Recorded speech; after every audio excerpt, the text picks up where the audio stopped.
Hi,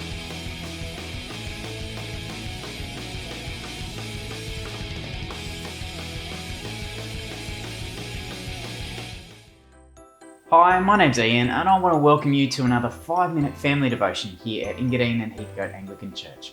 At 5-minute family devotions, we're going through God's big story, and we're looking at the story of the Bible and how God is working on each and every page to bring us into relationship with Him once more.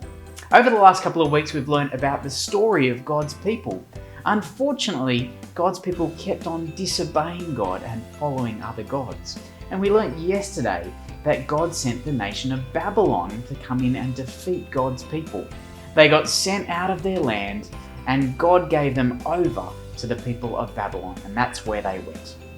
We learnt yesterday about 4 men, Daniel, Shadrach, Meshach and Abednego, and how they wanted to follow God even when they were in a foreign land. Well, God was going to work through them, and today we're going to find out how God was going to use specifically Daniel. And today's story comes from Daniel chapter 2. Well, God had made Daniel very, very wise. He was serving in the king of Babylon's court. The king was called King Nebuchadnezzar. One night, the king woke up. He had a dream. It was a very bad dream, and the king was worried. He called all his wise men together. He wanted the wise men to tell him what his dream meant. Well, the wise men said, "Well, tell us the dream, and we will tell you what it means." But the king said no. He wanted them to tell him both. The wise men thought that this was impossible. There wasn't a man on earth who could do what he asked. Well, the king became very angry, and he wanted all the wise men killed, and that included Daniel. So Daniel approached the king and asked him for time to find out what the dream meant and what the dream was. Well, the king agreed, and Daniel went home and he prayed. And he asked God to tell him what the king's dream was and what it meant. Well, God gave Daniel wisdom throughout the night, and he went back to the king the very next day. Daniel bowed before the king, and he said, "No wise man could tell you the dream and what it meant, but my God knows all things, and He has told me your dream, and He has told me what it meant." Well, Daniel told him what the dream meant. In the dream, there was an enormous statue. Now, I thought I'd make that statue out of Lego to help us understand a bit. Let's take a look.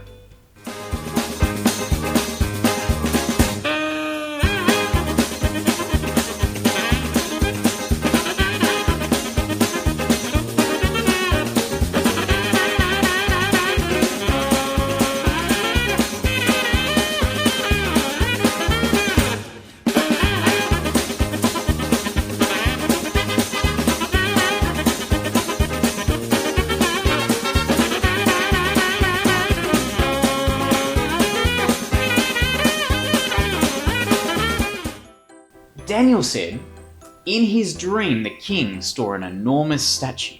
The head of the statue was made of gold. The chest and the arms were made of silver. The top of the legs was made of bronze. The lower legs were made of iron, and the feet were made of iron and clay. But then a small rock that no one had touched hit the giant statue and smashed it into tiny pieces. Well, the wind blew all of it away until nothing was left. Then that tiny rock grew into a mighty mountain that filled the entire earth. Then Daniel told the king what the dream meant. God is telling you about what is going to happen. The golden head of the statue is your kingdom. It's great and it's powerful, but after you will come another kingdom, then another, and then another, and then another, until finally God's kingdom will come, and His kingdom will smash all the other kingdoms to pieces. And unlike the kingdoms that came before, God's kingdom will have no end. Well, the king fell face down in front of Daniel, and he praised Daniel's God. He said, "Whoa, God is God. He is the God of gods. He knows all things, and He is in control of all things." Then the king made Daniel a ruler over all of Babylon and put him in charge of all of the wise men. Well, King Nebuchadnezzar, at the time, he was the most powerful king in the world. His kingdom was enormous, but his kingdom would not last.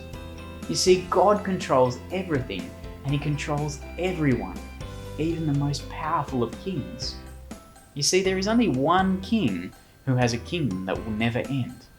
Kingdoms rise and kingdoms fall, but Jesus' kingdom goes on forever. So everyone in Jesus' kingdom has nothing to fear. Jesus is our all-powerful, unstoppable king, and his kingdom, unlike all these other kingdoms,